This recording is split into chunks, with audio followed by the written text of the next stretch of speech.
Kira-kira ini benar berita, bukan hanya hoax, bahkan yang menurut berita dari instansi resmi harus dikritisi lagi.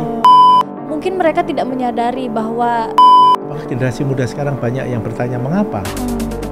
Milah, itu mana yang kira-kira ini benar berita, bukan hanya hoax. Mau hidup bahagia dan meaningful, hidup dengan penuh makna, dan itulah yang membahagiakan.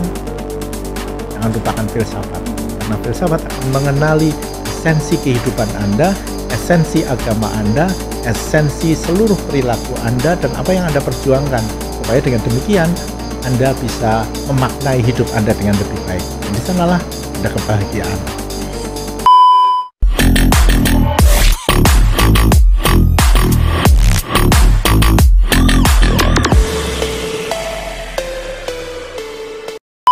Halo Lost Squad, balik lagi di Sriwijaya Cast. Say low, say it loud. Say it loud, ya.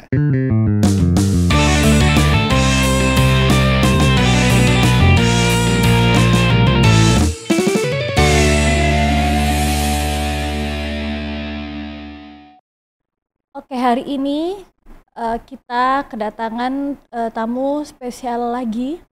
Hari ini juga sudah ada filsuf yang juga datang dari Pulau Seberang. Ya, sudah bersama saya Bapak Handang dari. Saya sekarang di Institut Teknologi Keling Kumang di Kalbar ya, pedalaman Pak, ya? Kalbar ya. Sebelumnya Pak Handang ini alumnus Sekolah Tinggi Filsafat Dryarkara Jakarta dan Catholic University Leuven Belgia. Ya. Nah, Pak Handang ini baru datang hari ini ya Pak? Kemarin. Oh, kemarin. Gimana Palembang Pak? Oke. Panas? Skado lebih panas dari Oh ya karena di Kalbar ya Pak ya, ya. di Katulistiwa itu. Pempek udah cicip Pak? Udah dong, sudah. Ini apakah pertama kalinya? No, bukan. Oh enggak. Jadi udah sering juga sebelumnya? Oh, mungkin 2-3 kali ya. Oke. Jadi ini bukan pertama kalinya Pak Handang datang ke Palembang ya Pak ya. Oke, Pak Handang mungkin boleh diceritakan dulu Pak awal mulanya Pak Handang memilih filsafat sebagai concern ke sana gitu, dan kalau dilihat beberapa tulisan Pak Handang atau yang dibicarakan Pak Handang itu berkaitan dengan memaksimalkan yang minimal, itu gimana Pak? Oke. Rekan-rekan dari para pendengar tadi disebut Lost Squad. Lost Squad. Tadi saya lupa. Iya. Filsafat itu menarik. Mengapa? Karena dia berpikir soal kedalaman. Filsafat adalah sebuah ilmu kritis, tetapi di lain pihak dulu bisa disebut sebagai induk atau ibu dari segala ilmu. Dan dari sanalah kemudian lahir yang namanya filosofia. Philo berarti cinta, Sophia berarti wisdom, kebijaksanaan. Jadi orang yang belajar filsafat seharusnya selain kritis, tapi juga bijak. Jadi hidupnya menjadi dalam arti tertentu mempunyai arah, mempunyai pegangan, dan sekaligus mempunyai cita-cita yang memang esensial.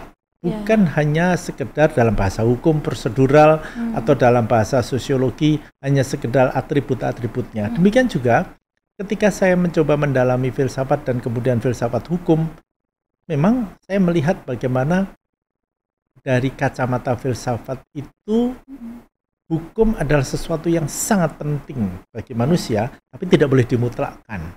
Karena hukum kan hanya sebagian dari yang namanya cita-cita itu. Nah, disinilah kemudian saya berharap bahwa dengan belajar dan juga mendalami filsafat dan rekan-rekan tahu tentang filsafat hukum, maka sekaligus bisa mengkritisi hukum yang ada dan sekaligus memberikan semacam arahan bagaimana hukum yang ideal itu.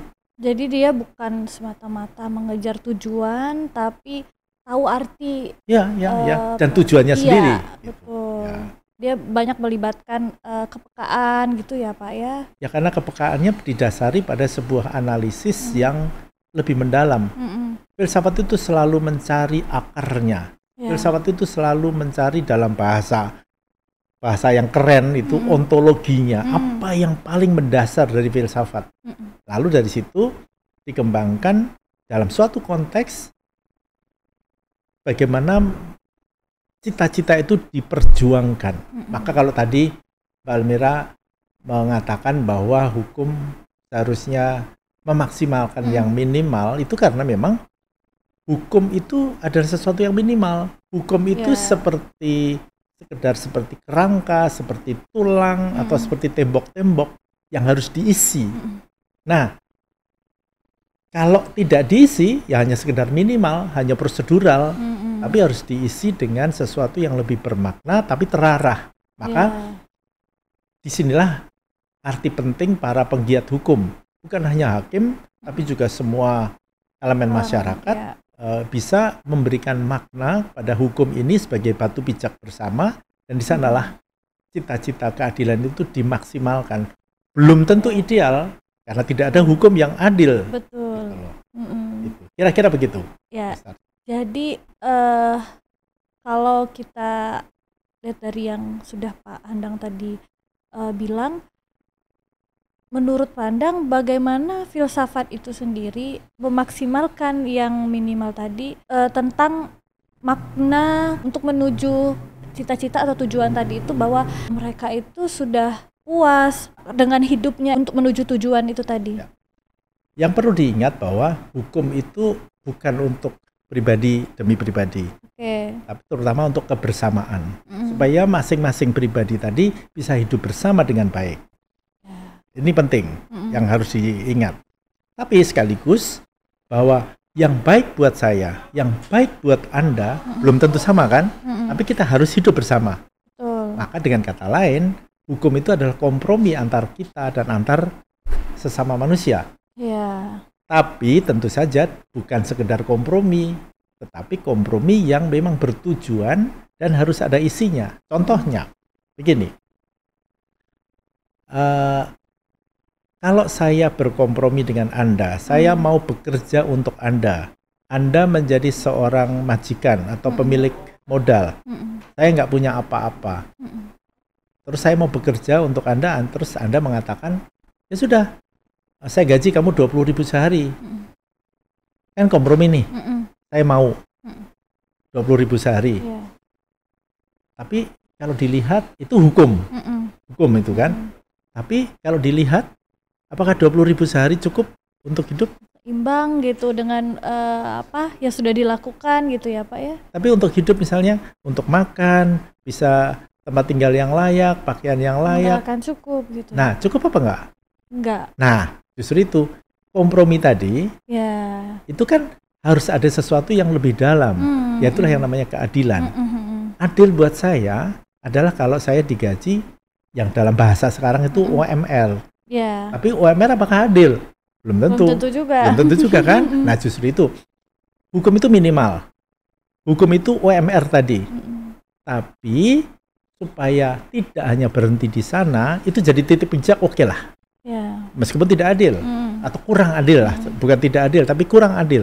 Kita harus memaksimalkan itu hari demi hari supaya menjadi lebih memuaskan untuk semuanya. Itulah etika. Jadi antara etika dan hukum itu ada jarak. Etika adalah cita-cita. Etika adalah ideal. Maka hukum adalah yang minimal. Jadi dalam perjalanan waktu kita bersama-sama, hidup bersama, titik pijaknya sama, tapi bergerak bersama menuju yang ideal. Tapi kalau kemudian hanya demi hukum saja, prosedural, enggak, saya nggak melanggar hukum, tapi terus-menerus Anda menggaji saya hanya 20.000 sehari, ya nggak ada keadilan, bukan? Ya gitu. Nggak ada etika tadi ya Pak? Iya, nggak ada etika. Dan sekarang ini yang memang justru perlu disampaikan kepada masyarakat adalah soal etika tadi. Dalam bahasa hukum yang paling penting adalah keadilan tadi, supaya masing-masing memang dihargai sebagai manusia apa adanya, sebagai yang baik. Oke. Terus kalau kita lihat dari keilmuannya, filsafat itu Pak, prinsip-prinsip filsafat ini bisa diterapkan di dalam isu-isu seperti ketimpangan finansial, tumpang tindih lingkungan, dan keadilan sosial itu detailnya gimana menurut Pak Andang? Begini, filsafat itu seperti tadi saya katakan mempelajari hal-hal yang esensial, sesuatu yang sangat prinsip, maka lalu disebut etika, ya kan? Terkait dengan etika dan keadilan. Nah, keadilan di Palembang dengan keadilan di tempat saya di Sekadau, prinsipnya sama, tapi penerapannya harus disesuaikan dengan masyarakat setempat, karena konstelasi penduduknya nggak banyak, hubungan antara masyarakat dengan lingkungannya bisa berbeda. Nah, itu juga harus disesuaikan. Disinilah seperti tadi saya katakan, bahwa prinsip itu perlu diterjemahkan dalam suatu konteks supaya masyarakat yang konkret, yang nyata tadi bisa hidup bersama dengan baik, saling menghargai, saling mendukung, dan kita bergerak bersama. Itulah memaksimalkan yang minimal itu tadi. Karena yang minimal itu ya itu cuman kerangka, nggak ada isi, tetap kerangka aja ya Pak. Tetap kerangka, seperti Anda membangun rumah misalnya, hanya membangun tembok-temboknya, itulah membangun hukum. Anda dengan nanti bisa berkeluarga, punya suami, yang punya anak-anak, ya kalau hanya tembok saja kan nggak nyaman kan? Nah, maka lalu diisi dengan bukan hanya peralatan-peralatan rumah tangga, tetapi juga suasana di dalam berkeluarga. Itulah betul keharmonisannya gitu ya jadi, Pak ya.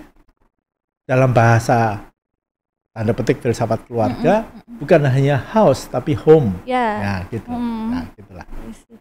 Oke, berarti penting sekali pendidikan filsafat itu sebenarnya. Benarnya dari kacamata kami yang belajar filsafat itu penting sekali untuk lihat cita-citanya gitu dan kritis. Kalau menurut Pak Andang, untuk generasi yang sekarang,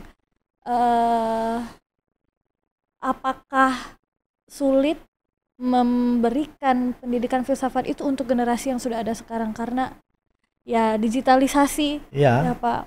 Begini, ada sebuah tantangan yang personal maupun yang sosiologis terkait dengan pendidikan filsafat.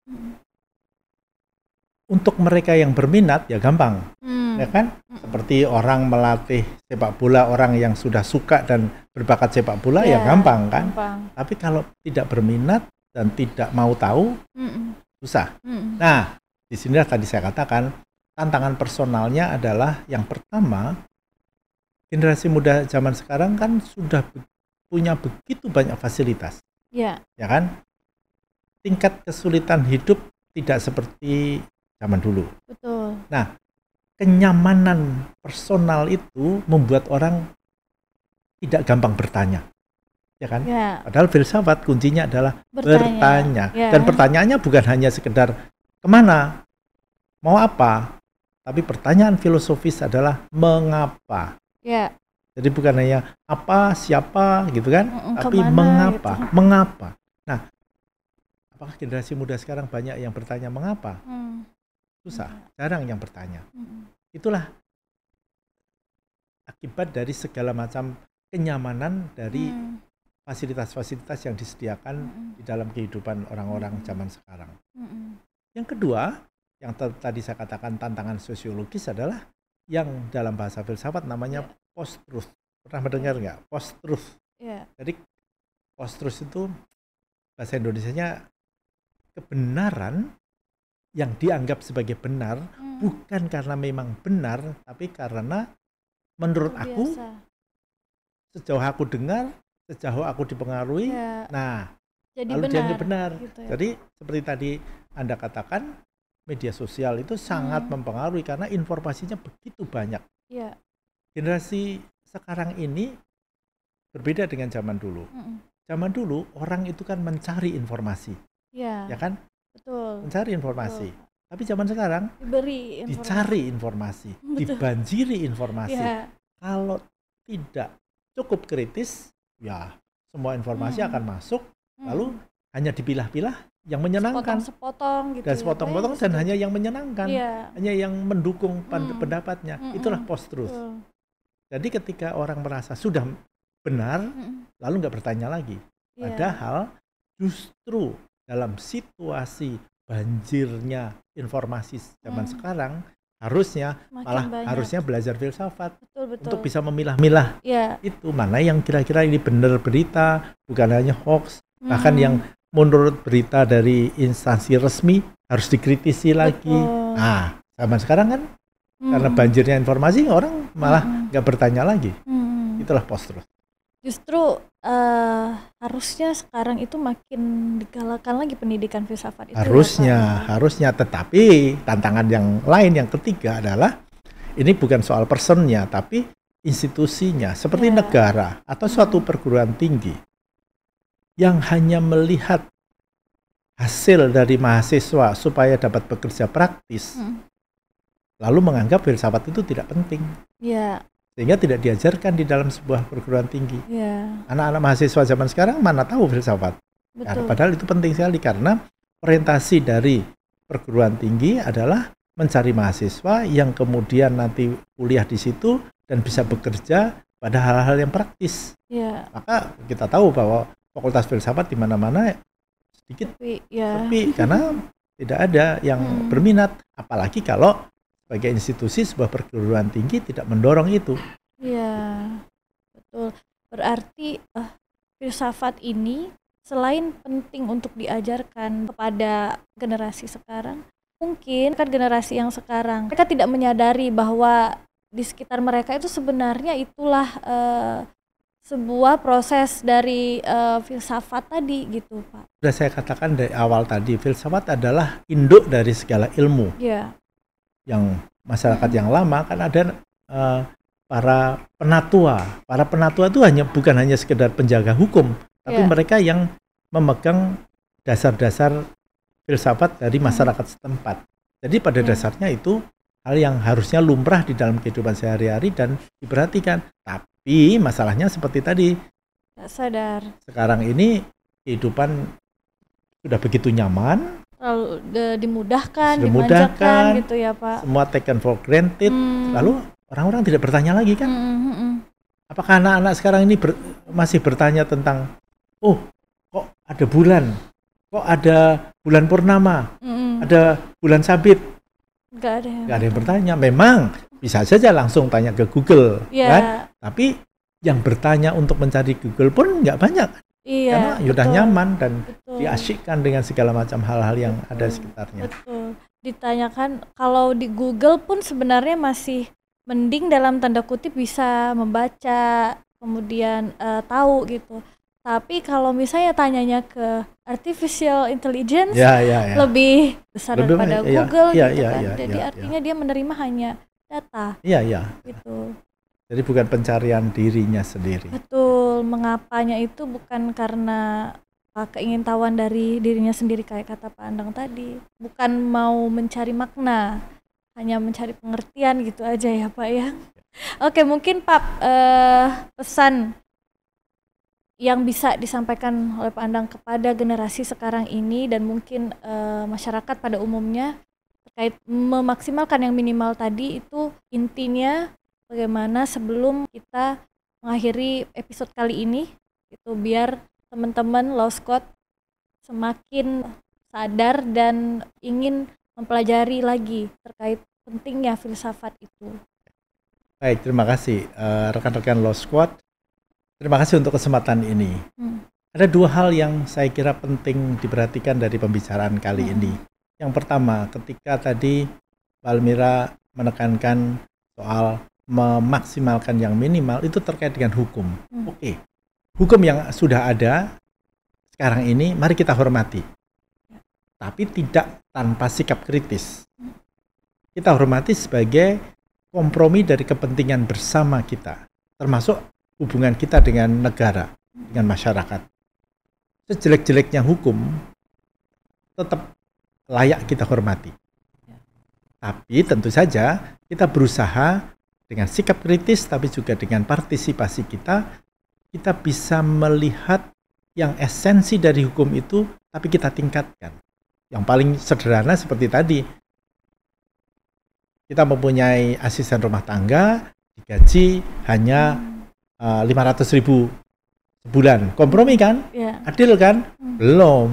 Karena adil adalah terkait dengan penghormatan. Nah, oke. sebagai asisten rumah tangga saya hormati dulu, tapi sekaligus dengan diskusi terus-menerus, dialog terus-menerus, akhirnya kan coba ditingkatkan, bukan hanya soal karena sudah lama bekerja, tetapi karena kesadaran bahwa memang yang adil itu harus diperjuangkan terus-menerus. Oke, itu yang artinya memaksimalkan yang minimal. Tapi yang kedua terkait dengan filsafat dalam arti umum. Seperti tadi saya katakan, filsafat itu bukan hanya sekedar ilmu kritis, tapi juga filosofia, cinta kebijaksanaan. Kalau Anda dalam masyarakat zaman sekarang yang sudah kebanjiran informasi begitu banyak, mau hidup bahagia dan meaningful, hidup dengan penuh makna, dan itulah yang membahagiakan, jangan lupakan filsafat. Karena filsafat akan mengenali esensi kehidupan Anda, esensi agama Anda, esensi seluruh perilaku Anda, dan apa yang Anda perjuangkan. Supaya dengan demikian, Anda bisa memaknai hidup Anda dengan lebih baik. Dan di sanalah ada kebahagiaan. Yes. Note untuk Law Squad, kalau mau dipotong boleh nih bagian yang itu aja ya Pak.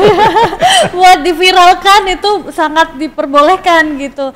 Jadi filsafat itu pentingnya itu bukan cuman untuk orang lain, tapi sebenarnya untuk diri sendiri ya Pak ya, karena kita memaknai bahkan hidup dan kemudian hukum gitu mulai dari diri sendiri dengan memahami filsafat itu sendiri, dan dimulai dengan kata mengapa itu. Dan untuk dihukum sendiri, Pak Andang bilang tadi bahwa hormati hukum, hargai, tapi ya mengkritisi itu juga cara kita menghormati hukum itu ya Pak ya, supaya hukum itu tetap hidup dan berkelanjutan gitu ya. Dan itu tanggung jawabnya generasi muda sekarang, milenial, Gen Z dan seterusnya gitu ya Pak ya. Terima kasih Pak Andang. Mungkin ini bukan pertemuan pertama dan terakhir. Insya Allah nanti mungkin kita akan ketemu lagi di episode selanjutnya dengan topik yang lebih mendalam mungkin ya Pak ya. Entah di sini atau di tempat lain. Mungkin kita yang ke tempat Pak Andang di Kalbar ya Pak. Jauh sekali. Ada di pedalaman masalah. Iya. Oke. Terima kasih Law Squad. Jangan lupa like, comment, dan subscribe di Eva Unsri TV. Next kita akan membahas banyak topik lainnya yang lebih menarik di Sriwijaya Cast. Say low, say it loud.